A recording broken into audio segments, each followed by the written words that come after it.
Assalamu alaikum wa rahmatullahi wa barakatuh.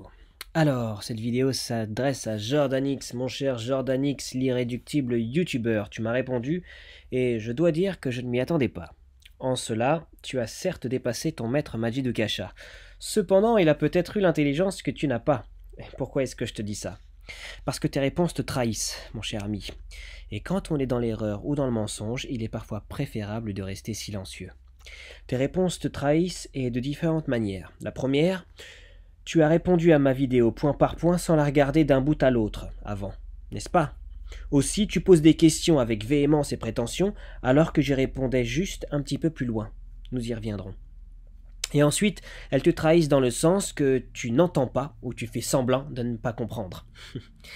Tout d'abord, tu t'en souviens peut-être pas, mais dans ma vidéo initiale, je disais que ça ne sert à rien de répondre à ces gens-là, parce que je crois que nul n'est plus aveugle que celui qui ne veut pas voir. Et en fait, j'ai fait une erreur. J'aurais dû dire en l'occurrence, nul n'est plus sourd que celui qui ne veut pas entendre. Je vais donc te répondre point par point, comme tu l'as fait en commentaire de ma vidéo. Mais contrairement à toi, j'ai lu toutes tes remarques avant de répondre. Et si tu avais un tant soit peu utilisé cette méthodologie, ça t'aurait évité de dire des bêtises aussi grosses dans ta vidéo. Alors, on peut commencer. Tout d'abord, tu es trahi. Tu n'as pas répondu au point le plus important de ma vidéo, celui qui donnait la logique à toutes mes réponses. Le point qui te prouve que tu as tort dans ta vidéo initiale et ici même en commentaire. Je vais te le repasser. Dans son ouvrage intitulé La civilisation des Arabes, Gustave Le Bon écrit « Ce que je crois vrai, c'est que l'esclavage chez les musulmans est meilleur que ce qu'il est chez les autres, et le statut des esclaves en Orient est meilleur que celui des domestiques en Europe.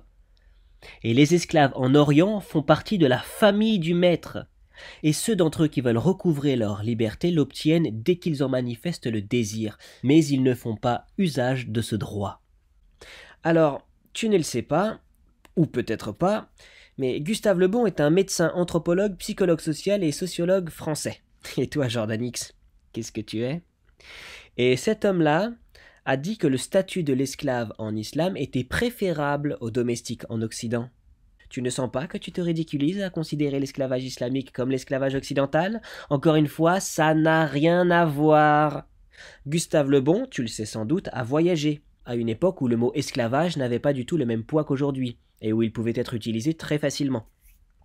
Il a vu de ses yeux comment l'esclave, entre guillemets, était traité, et il a cru juste de dire que son traitement était meilleur que celui du domestique. Donc si tu avais demandé à Gustave Le Bon à l'époque, il t'aurait dit qu'il aurait préféré être l'esclave d'un musulman plutôt que le domestique d'un Français. Et juste avec ça, tous les points que tu soulèves derrière s'écroulent un à un. C'est pourquoi, à chaque fois que tu feras preuve de cette malhonnêteté, à savoir que tu répondras à un point en faisant l'amalgame entre l'esclavage en islam et l'esclavage occidental, je sortirai ma carte Le Bon pour éviter d'avoir à me répéter. Allez, on commence. Alors, 449. Un de mes illustres philosophes, Voltaire, était esclavagiste. Voltaire n'est pas un prophète et encore moins un modèle comportemental pour qui que ce soit aujourd'hui, à la différence du prophète. Voltaire n'est pas un prophète? C'est justement là que tu fais erreur. Voltaire est un prophète de Marianne. Marianne est ta divinité. À la mairie, tu te maries au nom de la loi, devant le buste de Marianne. Sur ta monnaie, il y a l'effigie de Marianne. La République est un système politique idolâtre. Tu ne t'en es juste pas encore rendu compte. Ça viendra peut-être. Cela dit, la République française et la civilisation française moderne, les deux ont été bâtis sur la philosophie des Lumières, dont Voltaire est un des plus éminents penseurs. En conséquence, la République repose sur une philosophie raciste au plus haut point. Votre prophète raciste au dernier degré a des rues, des boulevards, des avenues à son nom. Il est enterré au Panthéon. Et tu vas me dire que ce n'est pas un exemple? Hypocrisie quand tu nous tiens. Donc oui, sa vision racialiste se retrouve un peu partout dans la société française, oui. Les vigiles sont noirs, les éboueurs sont étrangers, arabes ou noirs, les balayeurs également, les femmes de ménage sont étrangères, noires ou arabes, portugaises. Tu ne l'as peut-être pas vu, mais c'est juste là, sous ton nez. Il faudrait que tu apprennes à voir un peu plus loin que le bout de ton nez, justement. Mais nul n'est plus aveugle que celui qui ne veut pas voir. Et tu voudrais opposer cet homme à l'exemple de notre prophète ? Encore une fois, ton Voltaire a dit « L'homme blanc est supérieur au nègre, de la même manière que le nègre est supérieur au singe et comme le singe est supérieur à l'huître. » En revanche, voici ce que des intellectuels occidentaux ont dit de mon prophète. Et je t'invite à prêter l'oreille sans survoler, ça pourrait te remettre les idées en place. Alors, Michael Hart, auteur de l'ouvrage Les 100 personnes les plus influentes dans l'histoire, a dit « J'ai choisi Mohammed comme leader de cette liste, car Mohammed, sur lui la paix, est le seul homme dans l'histoire qui a totalement réussi tant sur le plan religieux que temporel. » George Bernard Shaw, écrivain britannique, a dit « Ce dont le monde a le plus besoin est un homme qui a l'esprit de Mohammed. » Les hommes religieux dans le Moyen-Âge, par ignorance et par fanatisme, ont propagé une image obscure de la religion de Mohammed, qu'ils ont considéré comme l'ennemi du christianisme. Mais après avoir eu connaissance de l'histoire de cet homme, j'ai trouvé que c'est un prodige exceptionnel et j'ai conclu qu'il n'est pas l'ennemi du christianisme mais le sauveur de l'humanité. Selon mon opinion, s'il avait à se charger des affaires de ce monde actuel, il résoudrait tous nos problèmes et assurerait la paix et le bonheur que le monde entier espère. Annie Besant a dit « Il est impossible qu'un individu qui étudie la personnalité du grand prophète des Arabes, comment il a vécu et a éduqué les gens, ne ressente pas une profonde estime et un grand respect pour cet honorable prophète, l'un des grands messagers d'Allah Azzawajal. » Alphonse de Lamartine a dit « Si la grandeur du dessein, la petitesse des moyens, l'immensité de la réussite sont les trois mesures du génie de l'homme, qui osera comparer humainement un grand homme de l'histoire moderne à Mohammed sallallahu alayhi wa sallam. Les plus fameux n'ont remué que des armes, des lois, des empires. Ils n'ont fondé, s'ils ont fondé quelque chose, que des puissances matérielles qui s'écroulèrent souvent avant eux. Celui-là a remué des armées, des législations, des empires, des peuples, des dynasties, des millions d'hommes sur un tiers du globe habité, mais il a remué de plus des autels, des dieux, des religions, des idées, des croyances, des âmes, sa patience dans la victoire, son ambition, toute d'idées nullement d'empire, sa prière sans fin, son triomphe après le tombeau atteste plus d'une conviction que d'une imposture. Ce fut cette conviction qui lui donna la puissance de restaurer un dogme. Ce dogme était double, l'unicité de Dieu et l'immatérialité de Dieu. L'un disant ce que Dieu est, l'autre disant ce que Dieu n'est pas. L'un renversant avec le sabre des dieux mensongers, l'autre inaugurant avec la parole une idée. Philosophe, orateur, apôtre, législateur, guerrier, conquérant d'idées, restaurateur de dogmes rationnels, d'un culte sans image, fondateur de 20 empires terrestres et d'un empire spirituel, voilà Mohammed sallallahu alayhi wa sallam, à toutes les échelles où l'on mesure la grandeur humaine, quel homme fut le plus grand. Voilà. J.W.H. Stab, dans son livre L'Islam et son fondateur, a écrit « En jugeant le peu de moyens dont il disposait et la pérennité de ce qu'il a réalisé, aucun nom au cours de l'histoire ne se manifeste plus illustre et plus fulgurant que le prophète de la Mecque. Sous son impulsion, nombre de dynasties ont trouvé l'existence, des cités, des palaces fameux, des temples ont été bâtis par sa cause.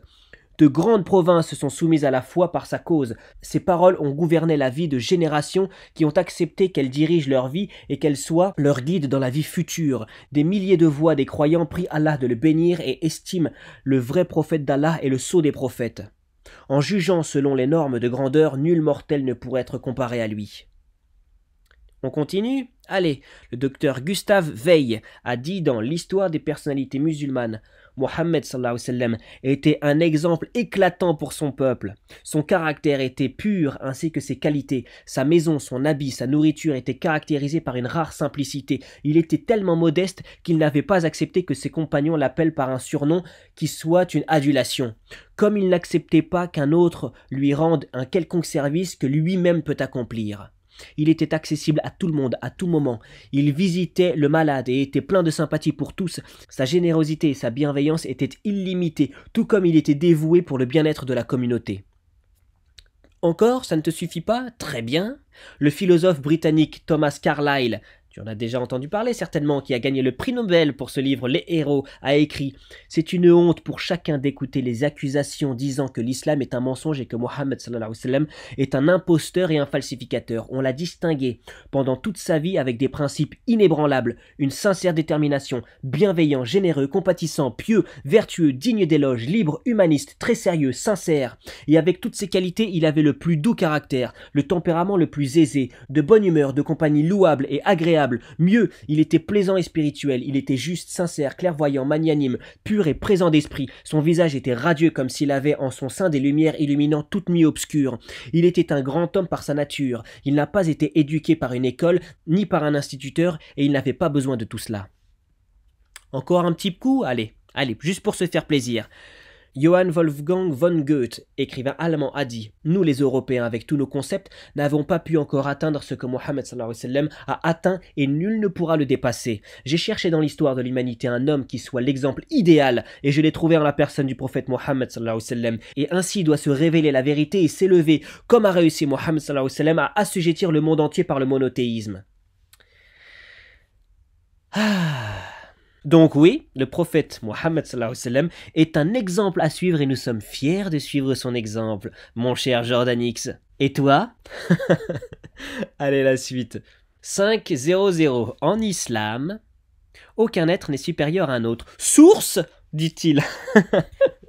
En réalité, le Coran montre à plusieurs reprises qu'il existe des hiérarchies. Femme soumise, elle doit obéir, esclave doit obéir, sans parler du fait que Allah méprise allègrement les polythéistes et tous ceux qui ne sont pas musulmans. Sourate 4, verset 101. Les mécréants sont pour vous un ennemi déclaré. Pourquoi? On ne sait pas. Ah si, parce qu'ils sont mécréants. Source, tu te trahis encore une fois, puisque la source, je l'avais donnée en fin de vidéo, avec le sermon, le dernier sermon de notre prophète, sallallahu alayhi wa sallam. Mais puisque tu poses la question, voici quelques sources. Le Coran dit, en 49.13, « Ô homme, nous vous avons créé d'un mâle et d'une femelle, et nous avons fait de vous des nations et des tribus pour que vous vous entreconnaissiez. Le plus noble d'entre vous auprès d'Allah est le plus pieux. Allah est certes omniscient et grand connaisseur. » Le prophète a dit, et c'est de ça dont je parlais dans son dernier sermon que tu n'as certainement pas écouté. Je te mets juste cette partie. « Oh, vous les gens, votre Seigneur est unique et votre Père est unique. Vous descendez tous d'Adam et Adam provient de la terre. Assurément, le plus noble d'entre vous auprès d'Allah est le plus pieux. Pas de supériorité de l'arabe par rapport à un non-arabe, ni du non-arabe par rapport à l'arabe, ni encore du blanc sur le noir ou du noir sur le blanc, sauf en matière de piété. » Voilà. Tu la veux la source? Tu l'as. Et un autre hadith rapporte qu'on demanda au prophète sallallahu alayhi wa sallam qui parmi les hommes a le plus de faveur auprès d'Allah azza wa jal. Et il répondit sallallahu alayhi wa sallam celui qui est le plus bienfaisant envers les autres. Voilà notre exemple. Voilà l'exemple que nous suivons, mon cher Jordanix. Je te rappelle que toi, le fondateur de ta société, de ta civilisation, a dit que le blanc était supérieur au noir, au nègre, pardon, de la même manière que le nègre était supérieur au singe et comme le singe était supérieur à l'huître. Tu veux qu'on compare encore une fois? Alors tu me demanderas peut-être oui, mais puisqu'on peut être supérieur en piété, eh bien, qu'est-ce que la piété? Et le Coran répond à ta question, mon cher Jordanix, irréductible youtubeur, en sourate 2, verset 177. La piété ne consiste point en ce que vous tourniez vos visages vers le levant ou le couchant. Vertueux sont ceux qui croient en Dieu et au jour dernier, aux anges, aux livres et aux prophètes, qui donnent pour l'amour de Dieu des secours à leurs proches, aux orphelins, aux nécessiteux, aux voyageurs indigents et à ceux qui demandent l'aide, et pour délier les joues qui observent la prière, qui font l'aumône, et ceux qui remplissent les engagements qu'ils contractent, se montrent patients dans l'adversité, dans les temps durs et dans les temps de violence. Ceux-là sont justes et craignent leur Seigneur. Voilà, voici l'exemple que nous suivons. Nous suivons l'exemple du prophète, sallallahu alayhi wa sallam, celui qui nous indique d'être pieux. On continue. Ensuite, tu sembles tout fier, noter qu'il y a de la hiérarchie en islam. Mais oui, il y en a, évidemment. En France aussi, il y a de la hiérarchie. Tu es hiérarchiquement en deçà de ton employeur, de ton patron.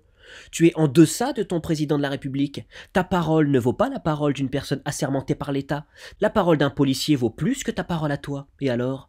Tu confonds hiérarchie et supériorité raciale intrinsèque. C'est soit stupide, soit malhonnête. Ou alors c'est peut-être les deux.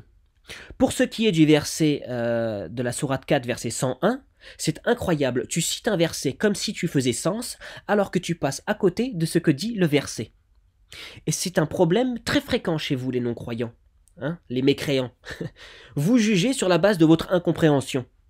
Essayez d'abord de comprendre les choses, ensuite quand vous aurez compris, vous jugez. Mais si vous jugez sur ce que vous ne comprenez pas, comment voulez-vous faire du sens? Dans ce verset, Allah azza wa jal dit aux croyants, si pendant que vous priez, vous voulez accélérer votre prière parce que vous craignez que les mécréants ne vous tombent dessus, alors faites-le. Parce que ce sont des ennemis déclarés. Ennemis déclarés, Jordanix, ça veut dire quoi? Qu'est-ce que ça veut dire? Tu connais le français.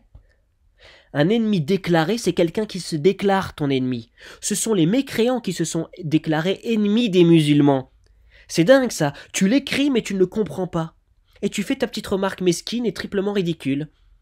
Pourquoi? On ne sait pas? Ah si, car ils sont mécréants. Tu te couvres de ridicule, Jordanix. Mais comme je disais, nul n'est plus aveugle que celui qui ne veut pas voir. Tu ne vois même pas que ce que tu écris est contraire à ce que tu prétends dire. Allez, on continue. 606. Le mécréant devient la propriété d'un musulman.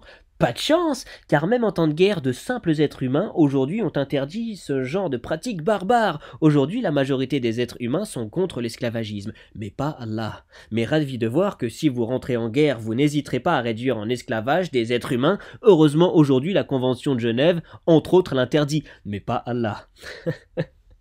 Et boum! Carte Gustave Le Bon! Ça n'a rien à voir.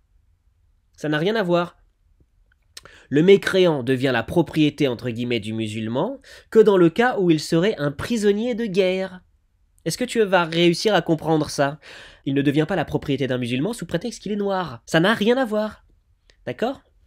Et même là, carte Gustave Le Bon, l'esclave a un sort préférable au domestique en Occident. Voilà, je te le redis parce que je sens que ça rentre pas dans ta tête. Hein? Allez, la suite. 707. Il n'y a qu'à voir comment l'Occident a traité les Noirs. Oui, en effet, sauf qu'aujourd'hui notre morale a évolué et c'est fini. De simples êtres humains ont interdit toute forme d'esclavage. Aucun être humain ne peut appartenir à personne. Malheureusement, Allah, dans sa grande bonté, a manifestement oublié d'abroger toute forme d'esclavage. Et boum! La carte Gustave Le Bon. Votre morale est une morale hypocrite. Elle a construit un monde qui réduit à l'esclavage la totalité du monde. Le tiers-monde est l'esclave de l'Occident et ils vivent dans une misère évidente parce que l'Occident absorbe les dividendes, les ressources naturelles, pollue la planète entière. Et en Occident, les pauvres sont les esclaves des riches parce qu'ils n'ont pas de quoi survivre. Ils sont les esclaves d'un prêt bancaire, esclaves d'un patron, esclaves d'un système. Quelle hypocrisie! Vous avez interdit toute forme d'esclavagisme. Alors je vais te dire la différence entre l'islam et l'Occident des Lumières. L'islam n'interdit pas de fait l'esclavage, mais il le combat et l'abroge. L'Occident interdit l'esclavage, mais il le crée et le pérennise. Je devrais penser à créer une petite carte hypocrisie aussi, hein? Allez, la suite. 716. Les Occidentaux pouvaient torturer à leur guise. Encore une fois, c'est fini ça. Faut faire une mise à jour. Par contre, en islam, il est permis de fouetter le fornicateur sans coup de fouet. Hein, c'est de la torture et c'est interdit par la Convention de Genève. Encore de simples êtres humains qui ont interdit ce genre de pratique. Mais pas Allah. Couper la main du voleur, c'est de la torture physique et psychologique extrême qui n'a plus cours aujourd'hui, sauf en islam. Ah bon? C'est fini?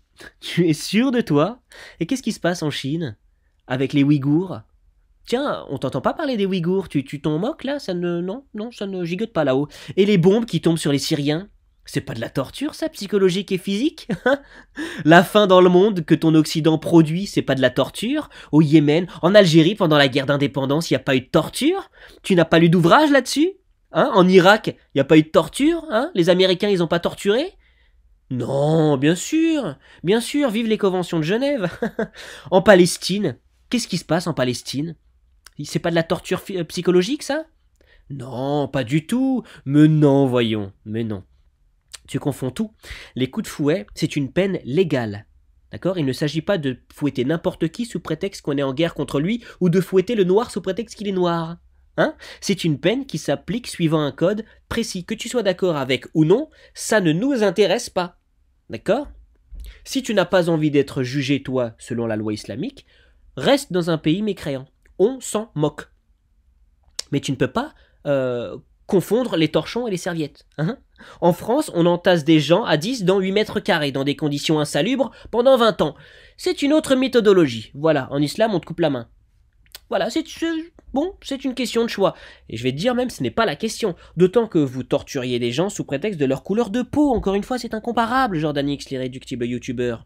Couper la main du voleur, oui, c'est une peine légale. Il n'y a que chez vous qu'on protège le voleur au détriment du volé. D'ailleurs, on protège également les violeurs, hein, au détriment de la violée. C'est bien pareil. On protège le pédophile au détriment de l'enfant. Hein? Elle est belle votre loi, Jordanix. Il faut bien savoir ceci, le voleur en islam, ce n'est pas celui qui vole une pomme parce qu'il a faim. Hein? D'ailleurs, tu le sais, chez toi, c'est quoi? C'est un sans-abri qui a pris de la prison ferme parce qu'il a volé un paquet de pâtes ou deux? Qu'est-ce qu'on se marre? En islam, ce n'est pas celui qui vole une pomme à qui on coupe la main, c'est celui dont le vol est la profession, celui qui vit de ses vols. Que tu sois d'accord ou pas avec cette peine légale, encore une fois, ça ne nous intéresse pas. On parle de l'esclavage qu'ont subi les populations noires, ça n'a rien à voir. La suite. 740. Si on abolit l'esclavagisme d'un coup, où iront les esclaves? Manifestement, Allah n'a pas eu cette présence d'esprit quand il a interdit clairement la viande de porc. D'un coup d'un seul, des milliers de personnes qui vivaient de la vente de lait et de l'élevage de porc se sont retrouvées sans rien. Mais Allah n'en a rien à faire là, étrangement. De plus, quand une loi même divine est appliquée, le changement se fait de toute manière progressivement, car une loi a deux objectifs. 1. Faire réduire un phénomène, ici l'esclavagisme, et surtout 2. Modifier la perception d'une population, ici modifier la perception de l'esclavagisme sous n'importe quelle forme. En effet, si une chose est interdite, alors les gens progressivement vont voir leur morale évoluer et remettre progressivement en question l'esclavagisme jusqu'à le trouver inhumain, immoral. C'est exactement ce qui s'est passé aux États-Unis le 8 novembre 1864 quand Lincoln, du jour au lendemain, a aboli l'esclavagisme. Pour finir, la question de « que fait-on des anciens esclaves ?» est une question auquel ont répondu les sénateurs américains afin que justement ces gens ne finissent pas à la rue, et toute une suite d'amendements a été votée en ce sens. De simples êtres humains y ont pensé, mais pas Allah. Alors là, on commence à se marrer de plus en plus, tu deviens drôle. Au début, tu étais ridicule, mais tu deviens drôle. Sophisme total, allez, on va dire paralogisme, parce que je veux bien croire que tu es pas assez intelligent pour faire du sophisme. Disons paralogisme. Manger du porc et relâcher les esclaves, ça n'a rien à voir. Ceux qui vendaient du porc ne se trouvaient pas, de fait, à la rue, et ils pouvaient vendre du porc aux non-musulmans et progressivement changer de commerce. Et tu sembles très au fait des coutumes des Arabes, dis-moi, tu en connais combien, toi, des charcutiers arabes? Et quand bien même existaient-ils, et probablement qu'ils existaient, est-ce qu'ils vendaient uniquement du porc? Tu fais preuve d'une bêtise époustouflante. D'autant que, boum, carte Gustave le Bon, les esclaves étaient libérés dès lors qu'ils le souhaitaient, mais ceux-ci ne faisaient pas usage de ce droit. Hein? Ce n'est pas pareil. Ça n'a rien à voir. T'es en train de confondre domestique et esclave. Voilà. Désolé, hein, Gustave le Bon n'est pas musulman, hein, mais j'ai l'impression que cette petite carte va te mettre un petit peu à défaut, hein. Et oui, ce n'est pas comparable. Allez, la suite. 8.27, l'esclavage moderne dont je m'accommode. Ça me révulse tout autant, mais encore une fois, nos institutions se battent pour que cela cesse. Aucune institution à ce jour n'approuve l'esclavagisme, sous quelque forme que ce soit, sauf l'islam. Carte Gustave le Bon. Eh oui, je suis obligé, hein, parce que encore une fois, ça n'a rien à voir. Ça n'a rien à voir. Et encore une fois, vos institutions sont hypocrites. Vos institutions ont laissé créer un gouffre, un aspirateur à dividendes qui appauvrit l'ensemble de la planète au profit d'1%. Voilà, elles sont là vos institutions. L'esclavage moderne existe. Et ça a beau te révulser, je ne te vois pas te battre contre ça. Pourtant, c'est ton monde à toi. C'est celui que tu défends. C'est ton monde. Tu le défends, mais tu ne te bats pas contre. Non, tu préfères te battre contre l'islam qui parle des prisonniers de guerre et dont l'esclave est préférable au domestique occidental. Carte Gustave le Bon. Allez, la suite. 8.45. Que ce verset parle d'affranchissement. J'ai corrigé cette coquille dans les commentaires, car j'ai dû sortir la vidéo très rapidement, 2 jours après la vidéo de la tronche en biais. Ah, la coquille. Alors venons-en aux choses sérieuses. Mensonge, manipulation, tu choisis. Non, Jordanix, ce n'est pas une coquille. La coquille est un terme d'éditeur qui identifie une faute de frappe, un mot répété, un mot oublié, une erreur de ponctuation, que sais-je. Tu sais, comme quand tu fais une omelette et qu'il y a une coquille. Ça arrive. Là, c'est pas une coquille. Quand tu mets le 3/4 d'un pot de Nutella dans une omelette, tu peux pas appeler ça une coquille. Tu le dis toi-même, tu as dû sortir ta vidéo très rapidement, en seulement 2 jours. Voilà où il est le problème. Sur une question aussi complexe que ça, tu as passé 2 jours à travailler. Et je mets des guillemets que tu ne vois pas, mais je les mets.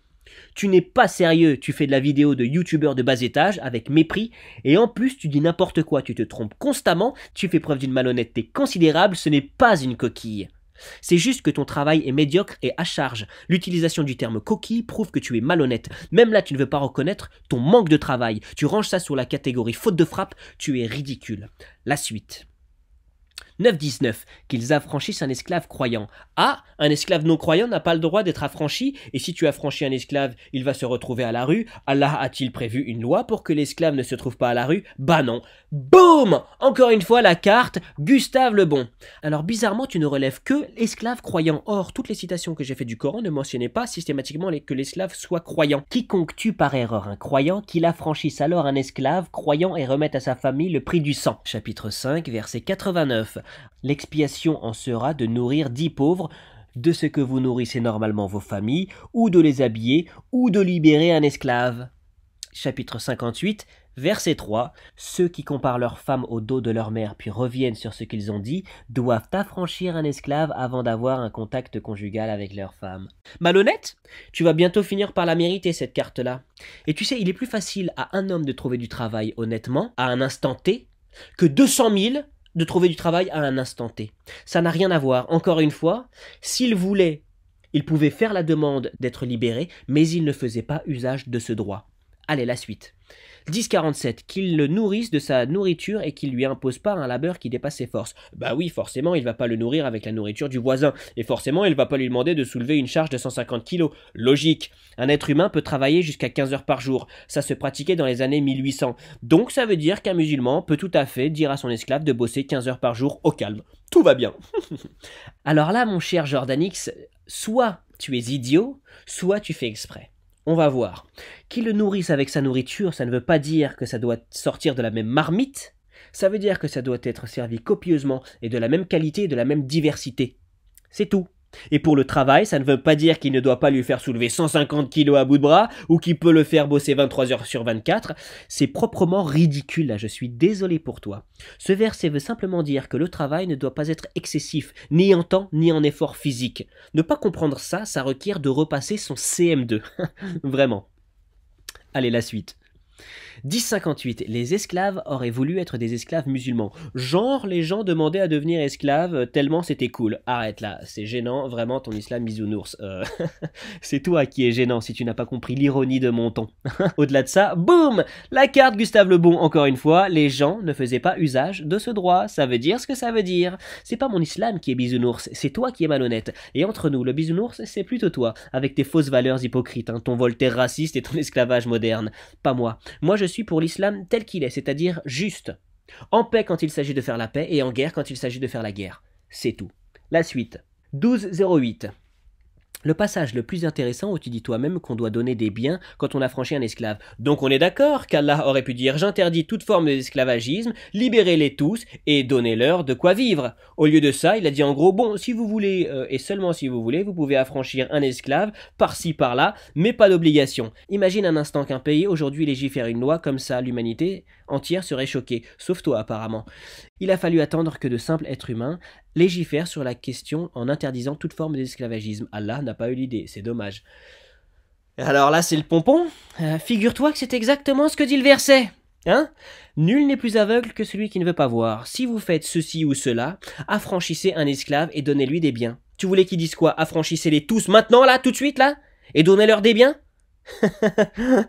Mais à quoi ça aurait servi puisque, carte Gustave le Bon, il ne faisait pas usage de ce droit. Il voulait pas. Eux-mêmes, si tu leur demandais, ils t'auraient dit non, ça va, laisse-moi tranquille, allez, oust. Faut vraiment que ça finisse par rentrer, là, Jordanix. Au-delà de ça, je te le rappelle, l'esclave, ou disons le domestique, pour reprendre les termes de ce bon vieux Gustave, est un prisonnier de guerre. Alors toi, tu fais quoi des prisonniers de guerre? Tu les relâches immédiatement et quand t'as le dos tourné, ils te coupent en deux? Votre hypocrisie humaniste vous rend ridicule au possible. Au-delà de ça, pour reprendre tes termes, non. Allah ne dit pas, bon, si vous voulez et seulement si vous voulez, vous pouvez affranchir un esclave par-ci par-là, mais pas d'obligation. Non, c'est faux. Ce que tu dis est faux, complètement faux.